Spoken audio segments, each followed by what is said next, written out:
ध्यान से सुनो, कैपिटल बजटिंग का हम लोग दूसरा क्लास कर रहे हैं, एक बार फटाफट रिवीजन करा दें। कैपिटल बजटिंग का मतलब होता है लंबे समय के लिए डिसीजन लेना। Capital budgeting refers to long term decision making technique. लंबे समय के लिए हमें डिसीजन लेना होगा तो किसका सहारा लेते हैं हम लोग? Capital budgeting. कैपिटल बजटिंग को दो मेथड से कैलकुलेट करते हैं, एक था नॉन डिस्काउंटेड और एक था डिस्काउंटेड। नॉन डिस्काउंटेड में सिर्फ दो ही चीज़ पढ़ना था, अकाउंटिंग रेट ऑफ रिटर्न जिसको एवरेज रेट ऑफ रिटर्न कहते हैं, और payback period. Average rate of return मतलब कितना % का कमाई हो जाएगा औसत रूप से। पेबैक पीरियड का मतलब होता है कि हम जो पैसा लगा रहे हो कितना साल में रिकवर हो जाएगा, इसको कहते हैं पेबैक पीरियड। डिस्काउंटेड टेक्निक में पढ़ना था डिस्काउंटेड पेबैक पीरियड, मतलब फ्यूचर का पैसा का आज के डेट में वैल्यूएशन करके कितना दिन में पैसा रिकवर हो जाएगा, इसको हम कहेंगे डिस्काउंटेड पेबैक पीरियड। फिर पढ़ना हम लोग को net present value. Net present value का मतलब होता है कि अगर गंदा तरीका से कमाई होगा तो कितना कमाई होगा, इसको हम क्या कहते हैं? Net present value. और लास्ट में हम लोग को पढ़ना था प्रॉफिटेबिलिटी इंडेक्स, और एक था IRR, internal rate of return. Internal rate of return सुनिएगा ध्यान से, अच्छे से सुनिए। अगर नेट प्रेजेंट वैल्यू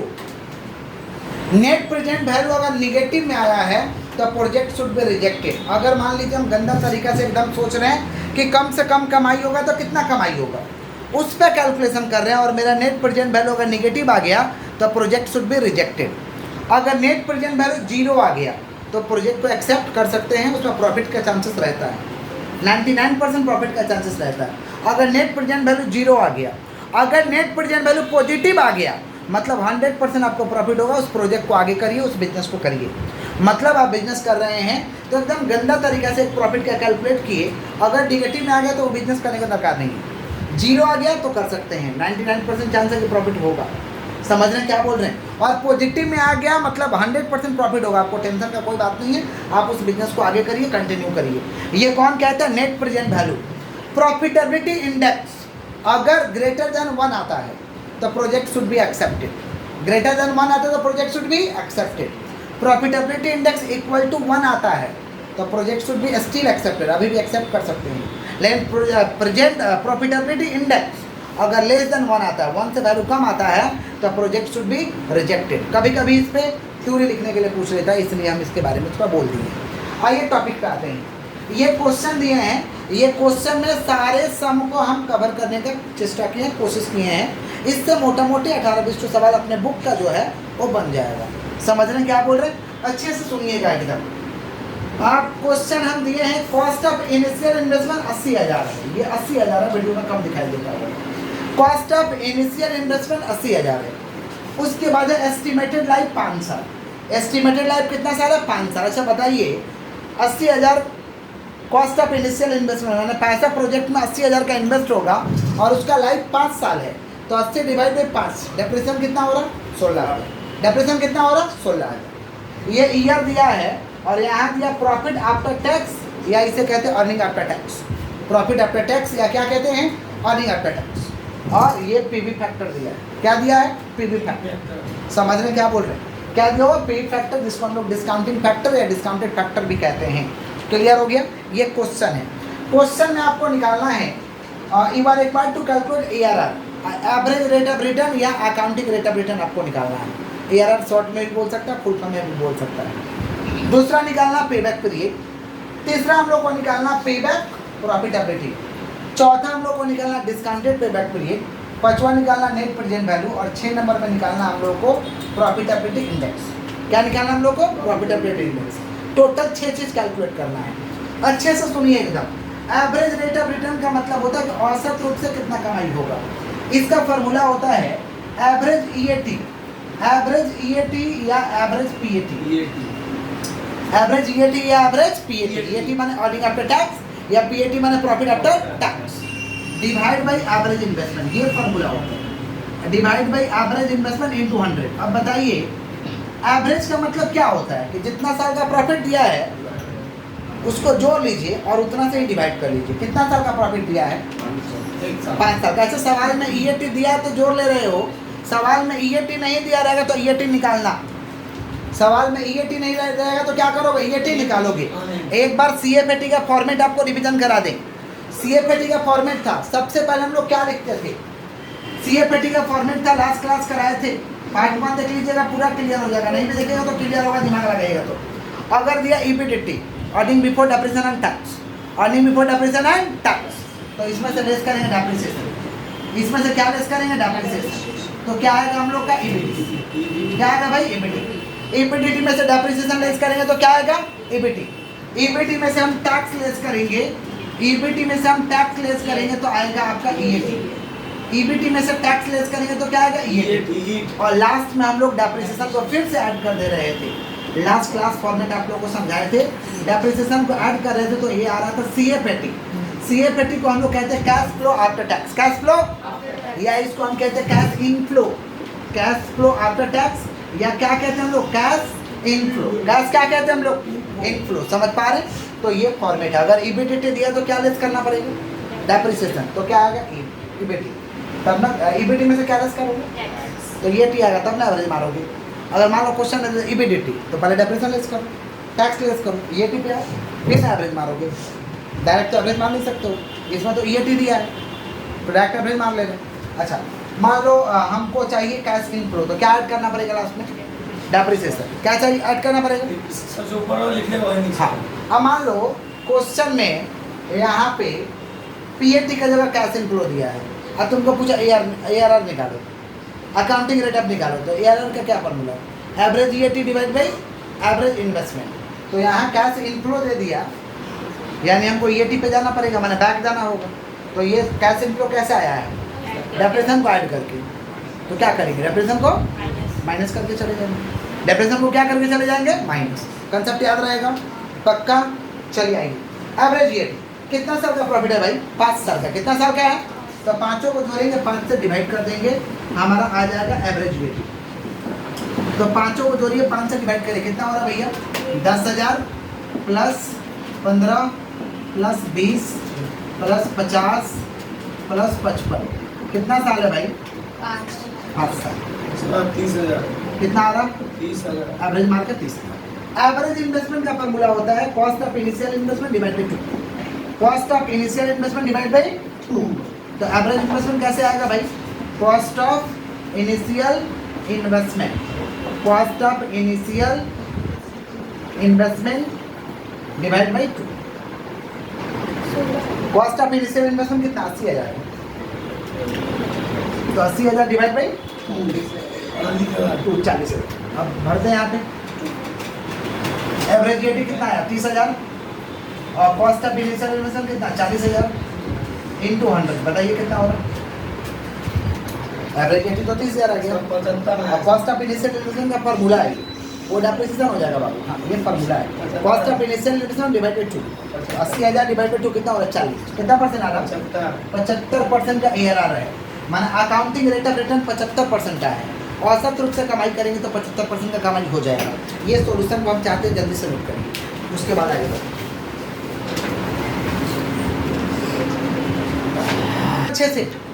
अच्छे से सुनिएगा, देखिए क्या statement of calculation of payback period and payback profitability. दो हम टेबल कर लेते हैं, एक पेबैक पीरियड और पेबैक प्रॉफिटेबिलिटी का, और यहाँ से discounted payback period, net present value और प्रॉफिटेबिलिटी इंडेक्स का अलग, ये तीनों का अलग, ये तीनों का अलग है, मैंने ये दोनों का अलग कर ले रहे हैं और बाकी का अलग कर रहे हैं। सुनिए ईयर लिख दिए हैं, पैट लिख दिए हैं, बगल में लिखेंगे डेप्रिसिएशन। कहाँ लिखना पड़ रहा है डेप्रिसिएशन, क्योंकि हमें चाहिए कैश इनफ्लो, मैंने सीएपीटी चाहिए। ये सीएपीटी आएगा कैसे, प्रॉफिट आफ्टर टैक्स में डेप्रिसिएशन ऐड करेगा, ये फॉर्मेट दिखाया है ना। प्रॉफिट आफ्टर टैक्स में क्या ऐड करेंगे, डेप्रिसिएशन। क्या ऐड करेंगे, तो ये पैट और डेप्रिसिएशन कब आ रहा है, क्योंकि कैश इनफ्लो नहीं दिया है, सीएफएटी नहीं दिया है। अगर सीएफएटी देता तो फॉर्मेट होता है ईयर, सीएफएटी और ये दोनों फॉर्मेट नहीं होता। ये कब होगा, जब क्या दिया रहेगा, पैट, प्रॉफिट आफ्टर टैक्स। क्या दिया रहेगा, अच्छा इससे भी वाइटल दे दिया वो वाला EBDT, earning before depreciation and tax. तो ईबीडीटी लिखते हैं, तो एक तो ऐसे बना लेते स्टेटमेंट नॉर्मल, ऐसे सीधा सीधा नहीं बनाते, स्टेटमेंट नॉर्मल बना लेते, लेस करते डेप्रिसिएशन, आता earning before tax, tax less करते आता अर्निंग आफ्टर टैक्स, फिर बढ़ाते हैं, फिर बढ़ाते। समझे क्या बोले कि नहीं समझे। तो क्वेश्चन में क्या दिया, ईयर दिया, ईयर दिया, डेप्रिसिएशन ऐड करना है, डेप्रिसिएशन निकलेगा कैसे। 80,000 है लाइफ कॉस्ट, 80,000 है, लाइफ कितना साल है? 5 साल। तो 80,000 divide by 5, 80,000 divide by 5, depreciation आ जाएगा 16,000। डेप्रिसिएशन का बहुत बड़ा वर्ड में लिख दिए हैं, छोटा लिख रहे ताकि वो निकालने का जगह मिले। 80,000 डिवाइड बाई 5 कितना डेप्रिसिएशन हो रहा है भाई? 16,000। माने सब में 16 16 16 ऐड होगा, डेप्रिसिएशन सब में 16 16 ऐड होगा, तो 16,000 16,000 16,000, यहाँ भी 16,000, यहाँ भी 16,000। प्रॉफिट आफ्टर टैक्स में ऐड करिए डेप्रिसिएशन कितना आ रहा बताइए। इसको कैश इनफ्लो बोलते हैं या सीएपीटी बोलते हैं, तो ऐड करके बताइए। 10 और 16 कितना हो रहा है? 26,000। 15 और 16 कितना हो रहा है? 31। उसके बाद क्या? 20 और 16 कितना हो रहा है? 36। 50 और 16 कितना हो रहा है? 66। 55 और 16 कितना हो रहा है बताइएगा। 15,000 और 16,000 कितना हो रहा है? 71। ये हुआ कैश इनफ्लो। हाथ को थोड़ा स्टॉप करिए, पहले तो हाथ को स्टॉप करिए, यहाँ तो कोई दिक्कत है। अब हम लोग को निकालना क्यूमुलेटिव कैश इनफ्लो। क्यूमुलेटिव का मतलब होता है ऊपर से जोड़ते हुए आएगी, ऊपर से जोड़ते हुए आएगी। यहाँ देखिए 26 जा रहा है, 26 लिख दिए। अब 26 में ऐड करेंगे 31, कितना हो गया? 26 प्लस 31,000, 26,000 प्लस 31,000, लिख देना कितना हो रहा है? 57। और 57 में ऐड करिए 36,000, 93,000 में ऐड करिए 66,000, 159। और 159 में 71 ऐड करिए 230, 2,30,000। ये हुआ क्यूमुलेटिव कैश इनफ्लो। क्या निकालना भाई? Payback period. हाथ को स्टॉप करो सब, हाथ को सभी लोग स्टॉप करिए। क्यूमुलेटिव कैश इनफ्लो समझ में आया कि नहीं आया? अब आपको पेबैक क्या बोली? ये वाला कौन सा? तो ये वाला ना जोड़ना है। 26 26 31 57 57 36 93 93 66 1,59 1,59 71 जोड़ लेना है, ठीक है। हम लोगों को निकालना पेबैक पीरियड, माने 80,000 रुपया कब रिकवर हो रहा। अच्छे से सुनिए, 80,000 रुपया कब रिकवर हो रहा है, ये हम लोग को पता करना है। देखिए तो यहाँ पे 80,000 कहाँ पे आ रहा है? पहला नहीं, दूसरा और तीसरा साल के बीच में। एग्जैक्ट 80 आता ना किसी साल पे, तो वही आंसर हो जाता। मान लो तीसरा साल के सामने 80,000 आता, तो पेबैक पीरियड 3 साल। पेबैक पीरियड 3 साल। लेकिन एग्जैक्ट 80 नहीं आ रहा है, ये बीच में आ जा रहा है। कहाँ आ रहा है देखिए तो, यहाँ आ रहा है। यहाँ पे 80 आ रहा, और इधर से कितना साल के बीच में आ रहा? दूसरा और तीसरा साल। तो देयरफॉर क्या निकालना भाई? Payback period. अच्छे से सुनो, निकालना क्या हम लोग को? Payback period. क्या निकालना है? दूसरा साल और तीसरा साल के बीच में आ रहा है। हाथ को स्टॉप करो, पहले समझो कितना रुपया रिकवर करना? 80,000। कितना रुपया रिकवर करना? 80,000 रुपया रिकवर करना। 80 रुपये। अच्छे सुनो, कितना रुपया रिकवर करना? 80,000। 80,000 में दूसरा साल तो कंफर्म है कि 57 मिल जाएगा। 80,000 में दूसरा साल, दूसरा तीसरा के बीच में आ रहा है ना, सुन रहे हो? 80 में तो दूसरा साल कंफर्म है कि 57,000 मिल जाएगा।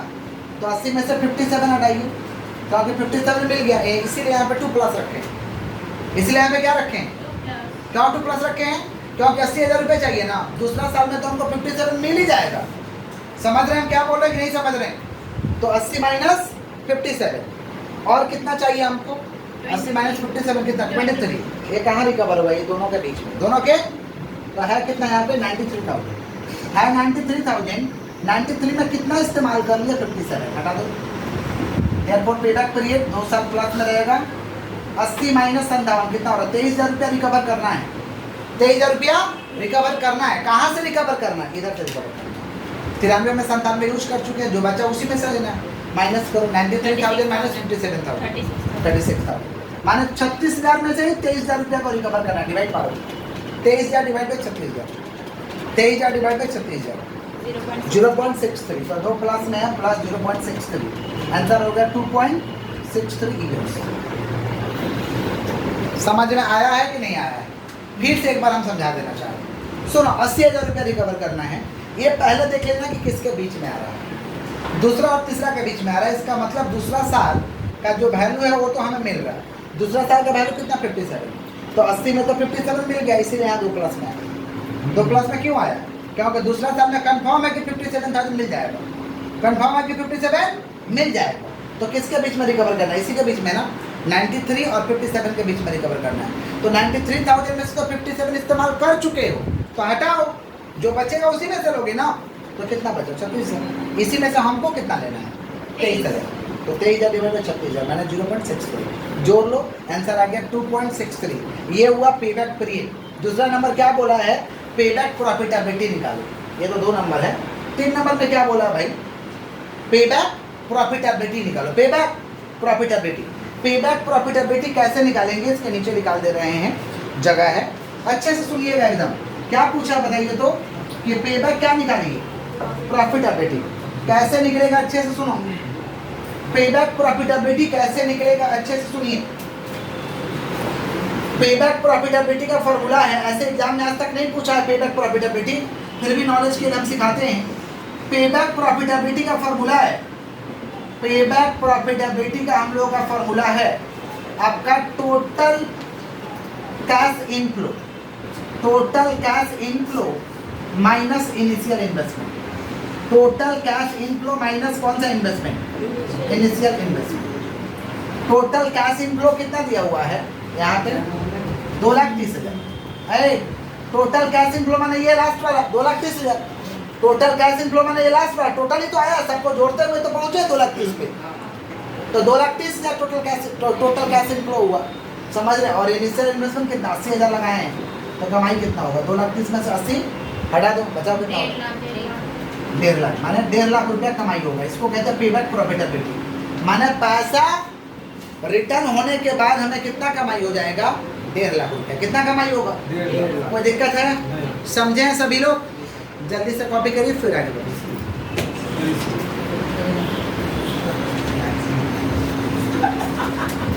बालक हाँ सर।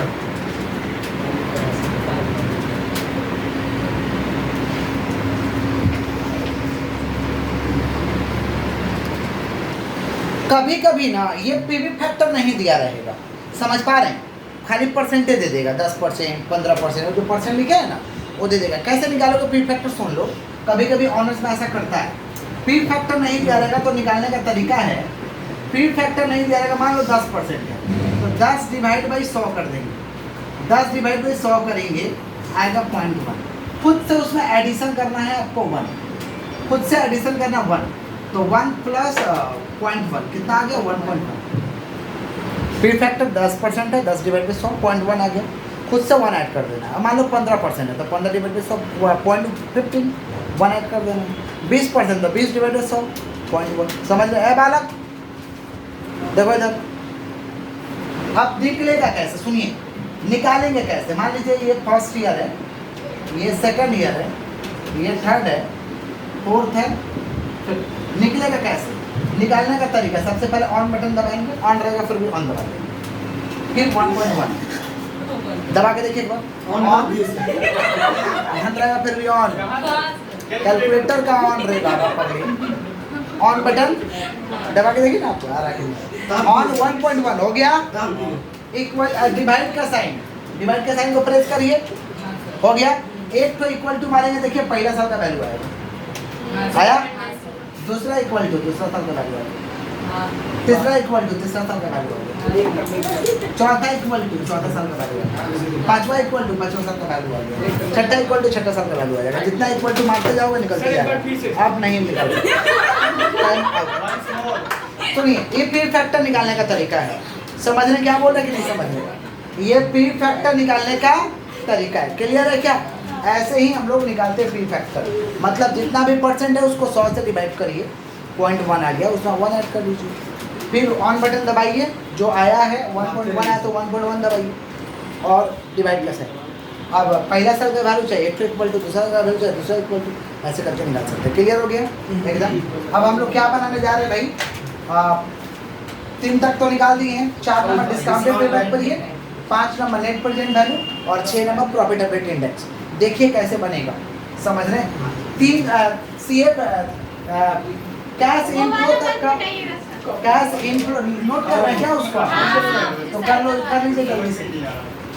सेल्फ नोट बोल के उसको नोट करिएगा, सेल्फ नोट बोल के उसको नोट करिएगा, सेल्फ नोट, सेल्फ नोट कहीं पे नोट कर दीजिए, क्योंकि निकालना होगा तो कैसे निकाल? सेल्फ नोट बोल के। फॉर्मेट हम लोगों का पहला 3 स्टेप तक तो सेम होगा, year, EAT, depreciation, cash inflow. अगर कैश इनफ्लो डायरेक्ट दिया रहेगा तो ये और ये नहीं होगा, अगर कैश इनफ्लो दिया रहेगा तो ये दोनों नहीं होगा, समझ रहे? अब नहीं दिया तो होगा, समझ रहे हैं क्या बोल रहे हैं? पीवी फैक्टर दिया है तो लिख दीजिए, नहीं दिया तो पूछा है तो निकालना पड़ेगा खुद से। अब क्या करेंगे, कैश इनफ्लो में पीवी फैक्टर से मल्टीप्लाई करेंगे तो आएगा डिस्काउंटेड कैश इनफ्लो। क्या आएगा? Discounted cash inflow. ये मल्टीप्लाई करके बताइए कितना हो रहा है? 23,634। 23,634। ये बताइए मल्टीप्लाई करके कितना आ रहा है? 23,634। ये बताइए 31,000 इंटू 0.86 25,606। नेक्स्ट मल्टीप्लाई करें कितना होगा? 36,000 इंटू 0.751। 27,036। उसके बाद मल्टीप्लाई करिए 66,000 इंटू 0.683। सर 45,078। 45,070। सर नीचे वाला 44,000 71,000 इंटू 0.6। 44,020 44,020। कहाँ बोल रहे हो? हो गया। सुनिए ध्यान से, अब हम लोग को निकाला क्यूमुलेटिव डिस्काउंटेड कैश इनफ्लो। कैसे निकलेगा? ऊपर से आपको जोड़ते हुए जैसे अभी आए तो वैसे आना है। इसको जोड़ेंगे कितना है? 23,634। इसमें ऐड करिए 25,606। ऐड करिए 49,240। इसमें ऐड करिए 27,036। 27,036 ऐड करिए। सर 76,276। 76,276। इसमें ऐड करिए 45,078। 1,21,354। 1,21,354। इसमें ऐड करिए 44,000। 1,65,375। 1,65,375 हो गया। फोर है सर। ठीक। सुनिएगा ध्यान से, अब इसको भी जोड़ेंगे तो स्वाभाविक सा बात है यही आएगा टोटल 1,65,375। हाथ को पहले स्टॉप करिए, अच्छे से समझिए। आप हाथ को सभी लोग स्टॉप करिए, अच्छे से समझिए, सुनिएगा ध्यान से। इसको टोटल कर लिए कितना आ गया? 1,65,374। समझ रहे? नेट प्रेजेंट वैल्यू निकालना है, यहाँ से लेस कर देंगे। ये टोटल प्रेजेंट वैल्यू हुआ, ये टोटल प्रेजेंट वैल्यू हुआ। ऐसे हम कहेंगे या इसे हम कहेंगे total discounted cash inflow. Total present value बोलेंगे या क्या बोलेंगे हम लोग? टोटल डिस्काउंटेड क्या? Cash inflow. Total discounted cash inflow ये आया हम लोग। यहाँ से लेस करना है कॉस्ट ऑफ इनिशियल इन्वेस्टमेंट, जो हम पैसा लगा रहे हैं। Cost of initial investment. Cost of initial investment कितना है जी? 80,000 लेस करेंगे। 80,000 लेस करने से कितना आ रहा है?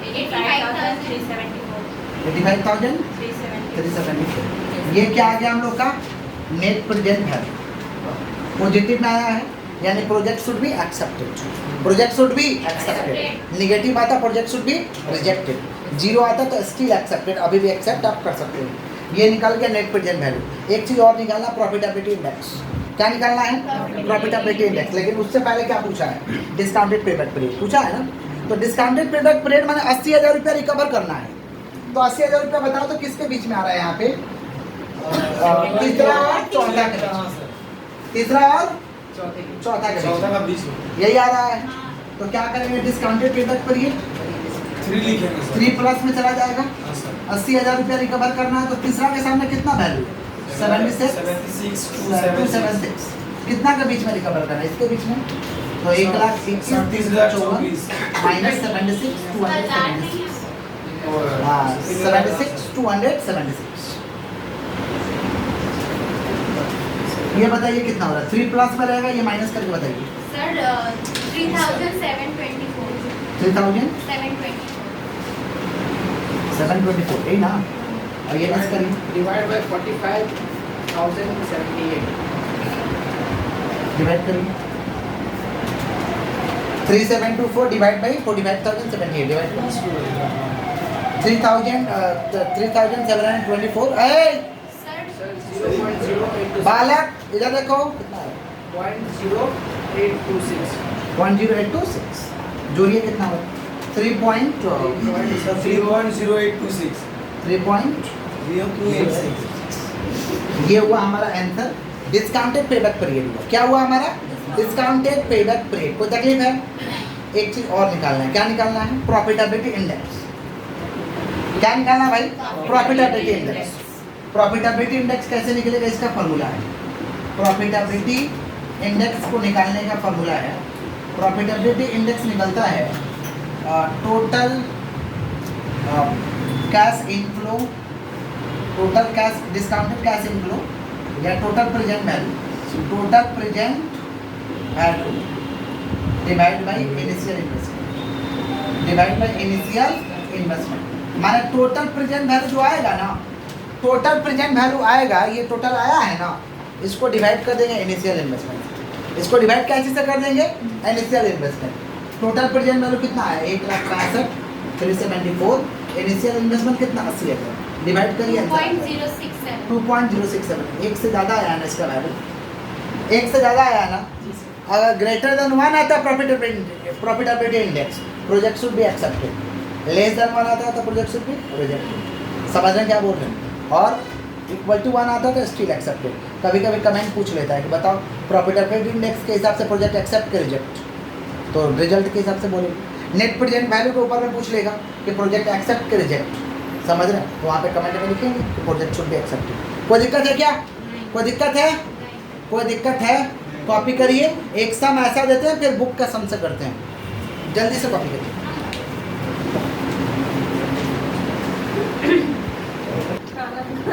देखिए cost of initial investment 1 lakh है, एस्टिमेटेड लाइफ 10 साल है, ईयर दिया है, कैश इनफ्लो दिया है, माने कैश इनफ्लो दिया हुआ है। समझ रहे हैं क्या बोल रहे हैं? मतलब जो फॉर्मेट चालू होगा ईयर कैश इनफ्लो, डायरेक्ट हो जाएगा क्यूमुलेटिव कैश इनफ्लो। मतलब ईएटी डेप्रिसिएशन जो ऐड करते थे वो करने का झमेला इसमें नहीं है, डायरेक्ट कैश इनफ्लो दिया। क्लियर हो गया? निकालना है अकाउंटिंग रेट ऑफ रिटर्न।